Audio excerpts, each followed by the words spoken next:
I marvel not a little that since the first discovery of America, after so great a conquest and planting by the Spaniards and the Portugales there, that we of England could never have the grace to set fast footing in such fertile and temperate places.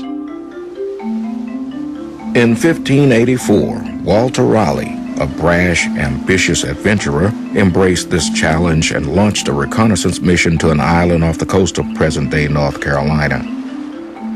2 months later, his men returned to England with a detailed report of the abundant flora and fauna on the island they named Roanoke. They also described friendly encounters with the local inhabitants. The Indians who lived on the outer banks of North Carolina and the adjacent shore were probably organized at a village level. They did some moving seasonally for hunting and shellfish gathering and that kind of thing, but they were agriculturalists. And when the English came to Roanoke, they very clearly recognized that these people lived in villages, very much like English villages, that they were agriculturalists as the English were agriculturalists. And in fact, John White, the painter who was there both in 1585 and in 1587, painted pictures of Indian villages with the purpose, actually, of demonstrating that these people lived a life that was recognizably civil and settled.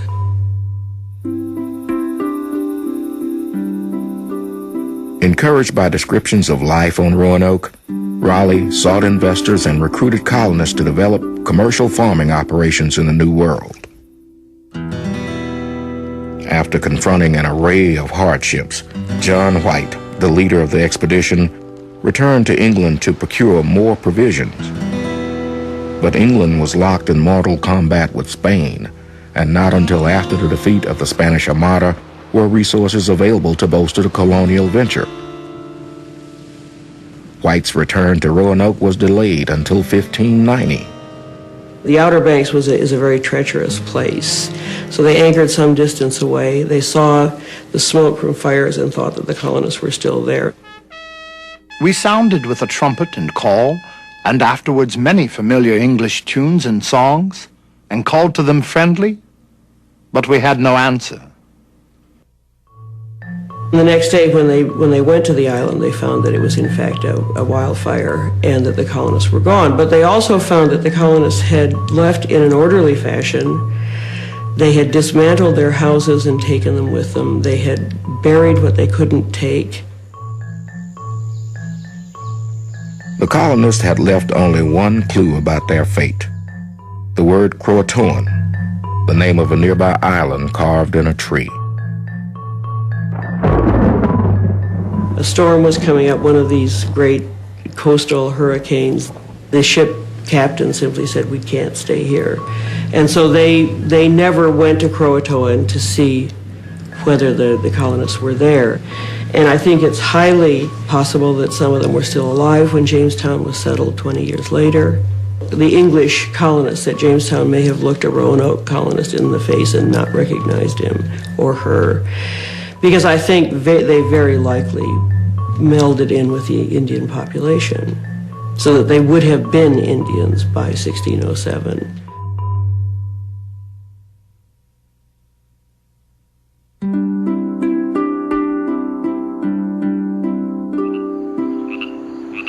Nearly 30 years after the disappearance of the colony at Roanoke, King James I granted the Virginia Company a charter to make another go at establishing an English satellite in the Chesapeake region.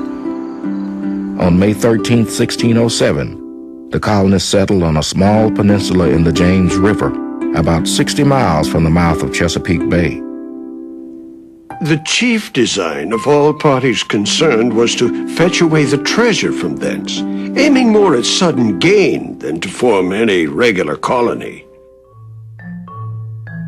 The adventurers who came to Virginia were more interested in panning for gold than planting crops. When winter arrived, no land had been cleared, no houses built, and the fort stood upon a malaria-infested swamp. Half of the original colonists perished before the end of that first year. The relatively obscure John Smith then stepped in to fill the leadership void. He argued that he was crucial to the salvation of the colony, and I'm not sure he's completely wrong on that. He describes how he reorganized the colony in that everyone was forced to work. He argued that the relationship that he established with, as he called him, the great emperor Powhatan, was of crucial importance, and I think he may have been the only person in the colony who could have established that relationship. Powhatan saw the coming of the Jamestown colonists, particularly since they seemed so disorganized and largely incapable, as an opportunity to gain trade goods, especially weapons and tools.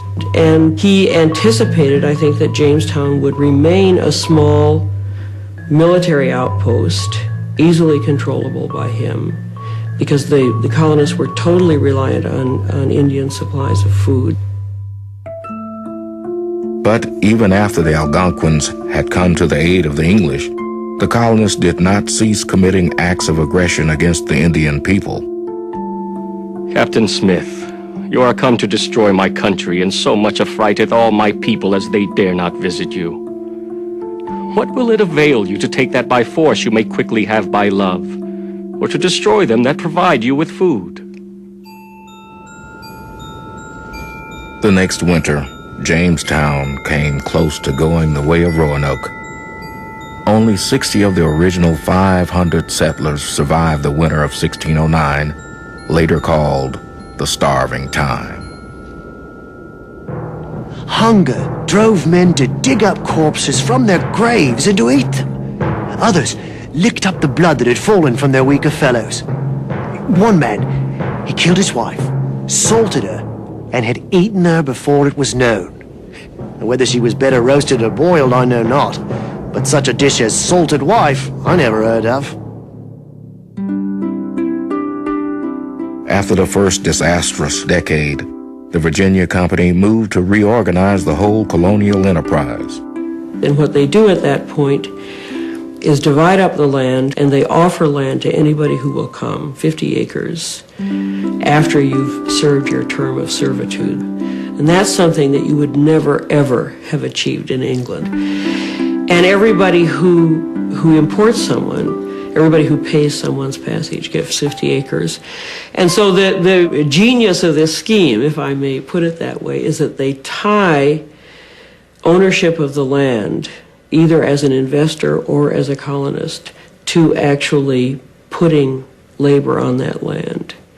In other words, what they have come to realize is that there is no treasure, and there's not going to be any treasure, and that the only way to make Virginia, or America in general, pay in these latitudes is to put labor from the old world into that land and create a product. The hard times began to ease in 1612 when John Rolfe, future husband of Powhatan's daughter Pocahontas, successfully cultivated a marketable variety of tobacco. Suddenly, the colonists now found the will to plow the soil, and the more tobacco the colonists produced, the more profit they garnered. Profit then enabled plantation owners to support more labor, which in turn enabled more tobacco production. They spread over the land with a rapidity that no one, certainly not Powhatan, could have imagined. And by 1622, both sides of the James River for 70 miles up to the site of present-day Richmond are settled with plantations. Because in Virginia, it's not just sheer land, it's that land along the rivers that really matters, because those are the communications arteries, those are the way you get your crops to market. Control of the land along the rivers is what is crucial for both Indians and English. And the English are pushing the Indians off that land. Powhatan didn't live to see this. He died in 1618. So in 1622, it's his successor, Opechancanough, who coordinated this great Indian attack to try to turn back this wave of settlement that is essentially pushing the Indians off the land that they have cultivated for many, many centuries. And so the Great Uprising of 1622 is in direct response to the tobacco success and the growth of the settlement.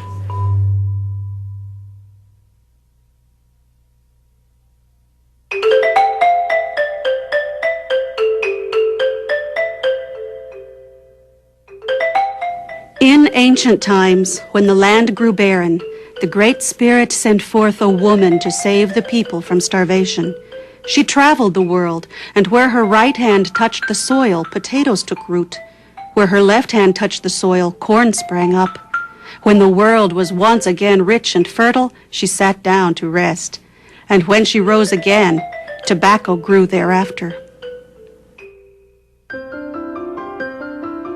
Native Americans used tobacco for thousands of years before Europeans arrived and turned it into a commercial crop.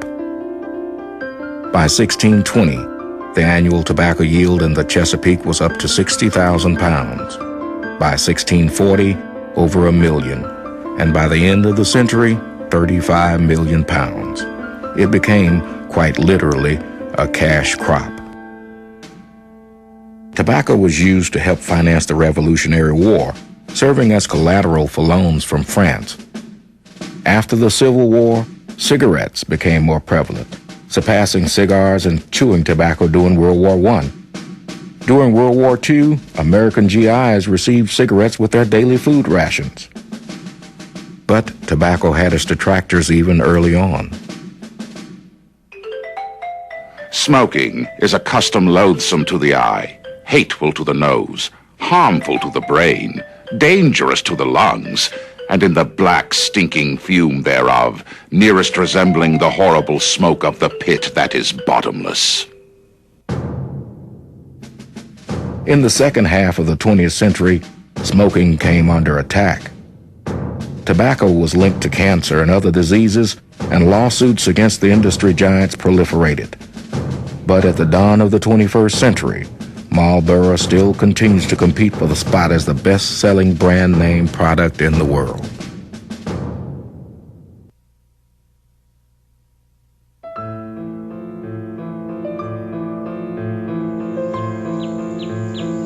As demand for Virginia tobacco increased, so did the need for labor. As early as 1619, the first Africans arriving on a Dutch slave ship were traded for provisions at Jamestown. The Africans, like many poor Englishmen who were then arriving in the colony, were sold into indentured servitude. Technically, these servants would serve a 5-year term and then be free to work to purchase their own land. But in reality, many indentured servants worked considerably longer.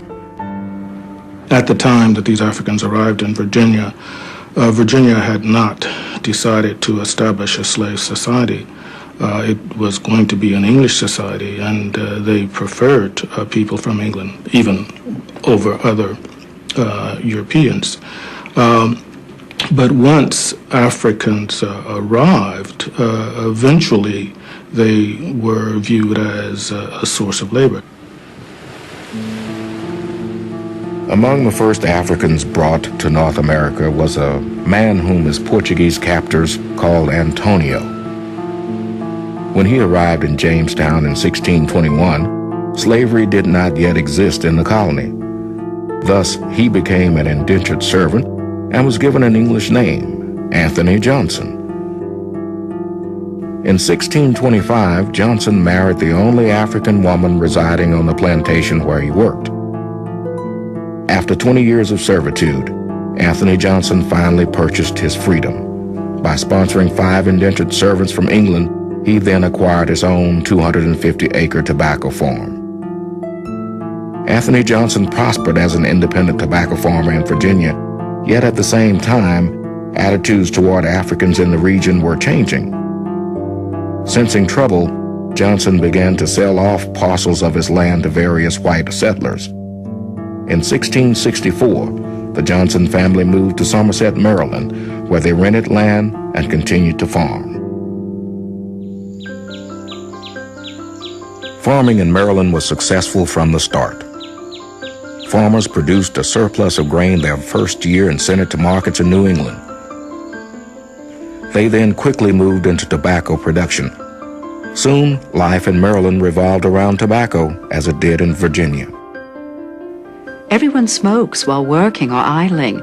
Men, women, girls, and boys from the age of 7 years. One settler described tobacco as a meat, drink, clothing, and monies. Tobacco brought quick profits, but it also quickly depleted the nutrients in the soil. Because land was abundant, wealthy farmers were able to expand their holdings, and the gap between rich and poor steadily increased. Servants are becoming free, but they aren't able to obtain the land that they had hoped they would get, and so easily at least. And so what they're doing is moving out to the frontiers of settlement, and that is causing constant friction between the settlers and the Native Americans. Frontier farmers moving out beyond the fall line felt their interests to be increasingly at odds with those of the old money planters who dominated the eastern seaboard. In 1676, this friction erupted into organized violence led by Nathaniel Bacon. See what sponges have sucked up the public treasure, and whether it hath not been privately contrived away by unworthy favorites and juggling parasites, whose tottering fortunes have been repaired and supported at the public charge. Bacon himself is a young whippersnapper who comes from England and wants to become one of the leaders of Virginia, and finds himself kind of shut out of power by these sort of old guard people who are running everything. He then becomes the leader of these frontier fighters against the Indians, and it turns into a conflict between him and the old leaders of the colony who are in the government. And one of the things that the old guard in Virginia feared most was that black people who had been both servants and black people who were slaves would join with white people who were servants and white people who had become free to try to make an attempt to displace the government or to overturn the society. That was a fear. And there were some blacks among Bacon's supporters. After months of violence and the sudden death of Nathaniel Bacon from dysentery, the colonial government was finally able to quell the uprising. Last group of rebels to surrender was a group of about 80 or so white indentured servants and about 20 blacks. The planter class recognized the threat that this class alliance across racial lines represented to the planter class, and they subsequently very consciously sought to divide them by giving extra advantages to poor white people and denying those advantages to poor black people. The fate of the black tobacco farmer, Anthony Johnson, is indicative of this trend. At the time of his death, Johnson still owned 50 acres of land. He attempted to leave them to his son Richard, but a Virginia court thwarted Johnson's desire. A jury found that because Johnson was a Negro and by consequence an alien, those 50 acres would be awarded to a local white planter instead. In the aftermath of Bacon's rebellion, the labor system in the Chesapeake region moved ever more steadily from one based primarily upon white indentured servitude toward one based upon the enforced labor of African slaves.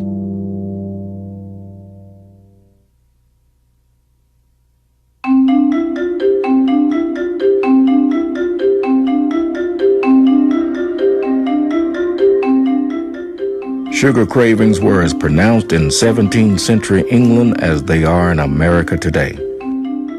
With the colonization of Barbados in the 1640s, England finally had a region in which to develop sugar plantations. By the middle of the century, British colonies exported about 150,000 pounds of sugar annually. By the year 1700, this number had skyrocketed to 50 million pounds. Sugar production is very labor-intensive. Sugar cane must be cut the moment it is ripe and then immediately ground. These requirements were part of what propelled the slave labor system. As the sugar industry expanded from island to island throughout the Caribbean, so did slavery. The desire to continue the Caribbean's sweet success was instrumental in the founding of Carolina and to the institution of slavery in that colony virtually from the beginning. Even though sugar did not become a staple crop in British North America, the link to the Caribbean shaped the socio-political climate of the country in profound ways.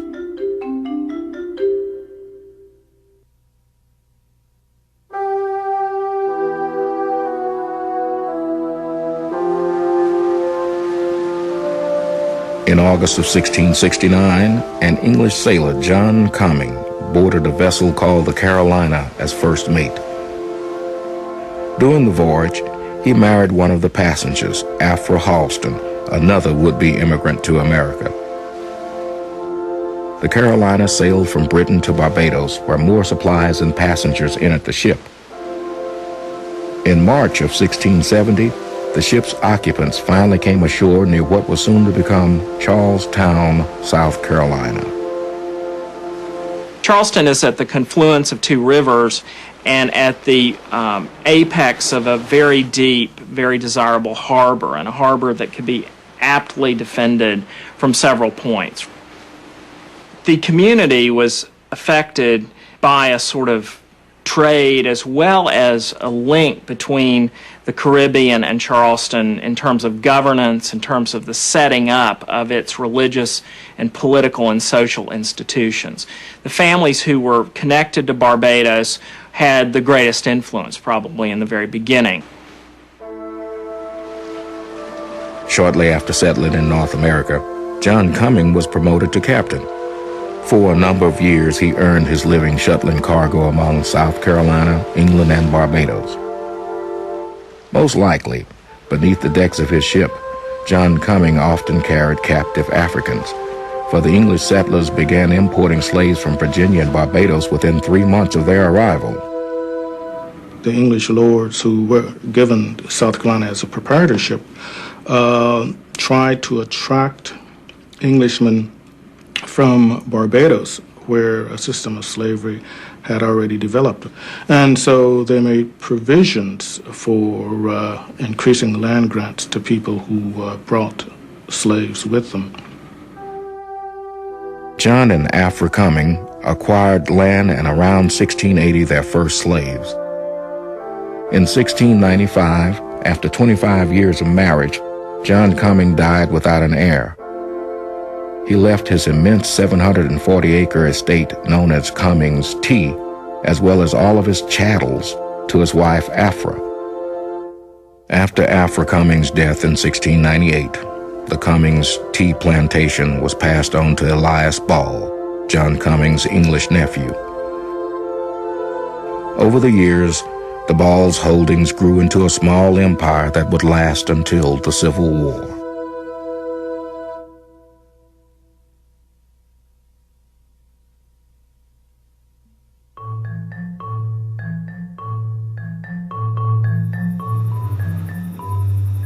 The way I think about the 17th century is the century begins with the region that is the Chesapeake as a region dominated by Indians, by Native Americans, their cultures, their peoples, their languages, their religions. And by the end of the 17th century, that same region is no longer dominated by Native Americans, although they still play a profoundly important role. They're still powerful, but they aren't dominant. The dominance has been shifted to the colonists, who now control, especially the coastal strip of this region. They control it militarily and politically, but they still don't really control it culturally. And partly they don't because of the tremendous diversity that is increased after 1670 by so many Africans coming to this region. In Carolina, African slaves formed a majority of the colony's population almost from the first. But in the Chesapeake region, the institution of slavery grew more gradually. In the early period, certainly in Virginia, there were both whites and blacks in the field, and they were normally, probably in most cases, treated more or less the same in terms of the working day. It was with the shift from white indentured servants to African labor, and the shift in Virginia in the 17th century from white to black, that there in many ways was a conscious decision to use race as a dividing line. Bacon's rebellion served as a moment of political transition, after which social divisions were more clearly delineated along racial lines. Although white indentured servants were exploited, sometimes ruthlessly, there were some aspects of slavery that they were spared. The essential aspects of slavery is that the person serves for a lifetime, and that the condition is inheritable, so that even if an indentured servant served for most of his life, in the sense that he died early, his descendants, if he had any, would not be enslaved. One hallmark of the Southern colonies is the early concentration of wealth and power in the hands of an elite class of land and slave owners. Staple crops, forced labor, and the emergence of a rigid racial hierarchy came to characterize the South in the early years of English settlement on the continent. Ownership is very important, and all the colonies that succeed operate on this basis, that people who come get land, at least in the first generation. But ownership also is a double-edged sword, because it's also then extended to ownership of labor. And it's exactly the same principle, I think. It's certainly clear to me, at any rate, that the principle of private property in land, which has been so important, also is exactly the same principle of private property in labor. So that it's a very much a mixed tradition right from the beginning, I think.